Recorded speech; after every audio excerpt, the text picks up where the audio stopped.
দুর্গাপূজা উপলক্ষে ভারতে ৩,০০০ টন ইলিশ মাছ পাঠানোর অনুমতি দিয়েছে বাংলাদেশ, যার প্রভাব পড়েছে দেশের বাজারে। বাজারে মিলছে না চাহিদা মতো ইলিশ, মিললেও নেই সাধ্যের মধ্যে। ক্রেতাদের অভিযোগ, দেশের চাহিদাকে বিসর্জন দিয়ে ভারতে ইলিশ পাঠাচ্ছে সরকার। এতে অস্থির হয়ে উঠেছে মাছের বাজার। ইলিশ মাছ ধরাছোঁয়ার বাইরে গেছে সাধারণ মানুষের। মজুত করে কৃত্রিম সংকট তৈরির অভিযোগও করছে অনেকে। কিছু না কিছু চেষ্টা করে আমরা ইলিশ মাছটা খাই, কিন্তু দেখা যায় যখন ইন্ডিয়া চলে যায় তখন এটা দামটা বেড়ে যায়। ইন্ডিয়ায় যদি মাছ চলে যায় আমাদের দেশে থেকে, সেক্ষেত্রে তো তখন আমাদের দাম আরও বেশি বেড়ে যাবে। নতুন সরকার আসলো, তারা অনেক কথাই বলছিল যে আমরা বাংলা আগে ইলিশ খাবে, তারপর হচ্ছে বহির্দেশে ইলিশ পাঠাবে, কিন্তু তাদের কথা মিলছে না। এখন বাংলাদেশে কয় টন দেখলাম নিউজে, 30 টন না জানি কয় টন, 3,000 টন ইলিশ পাঠানো হচ্ছে। তো এটা তো আমাদের কাম্য না। আমাদের কাম্য হচ্ছে আমরা তারার কথা ভিত্তিতে আমরা আগে ইলিশ খাবো, তারপর বাহিরের দেশে যাবে। ইন্ডিয়া তো কখনো তাদের দেশের চাহিদা পূরণ না করে রপ্তানি করে না, তাহলে আমাদের দেশ কেন করে? তবে ব্যবসায়ীদের দাবি, নদীতে নেই মাছ, তাই সরবরাহ কমেছে বাজারে। এতেই বেড়েছে মাছের দাম।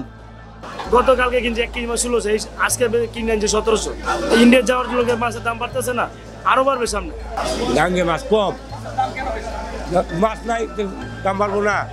আপনি যেটা না হ্যাঁ, এটা চাহিদা বেশি, মাছের দাম বাড়বো।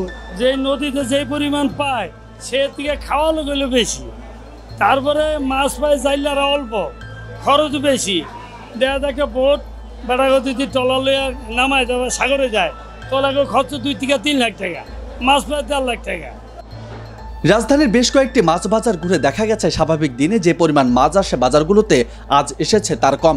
খুচরা ব্যবসায়ী ও পাইকারি ব্যবসায়ীদের হাতে উঠতেই দ্বিগুণ হচ্ছে মাছের মূল্য। এক কথায় মাছ রপ্তানির সুযোগ নিচ্ছে ছোট বড় সব ব্যবসায়ী। এরকম দাম হয় নিজের দেশের তৈরি, এতে সিন্ডিকেট, এর ব্যবসায়ীদের এত লোভ লাগছে কেন? যে দেশের এটা যদি বাইরে থেকে আনতে হতো তাহলে এক কথা, নিজের দেশের জিনিস এত টাকা দিয়ে কিনতে হবে, এদের দাঁত ফাটা জবাব দেওয়ার লোক নাই বলে আজকে এরকম হচ্ছে। সাধারণ যারা মানুষ খাইতে পারবে না, ইচ্ছা মতো কিনে রেখে দেবে। দেশে কি আইন কানুন নাই? এইসব সিন্ডিকেট কোনোদিন ভাঙবে না। এরা নতুন ছাত্ররা যত করবে করুক, ইলিশ মাছের দাম কমাইতে পারবে না।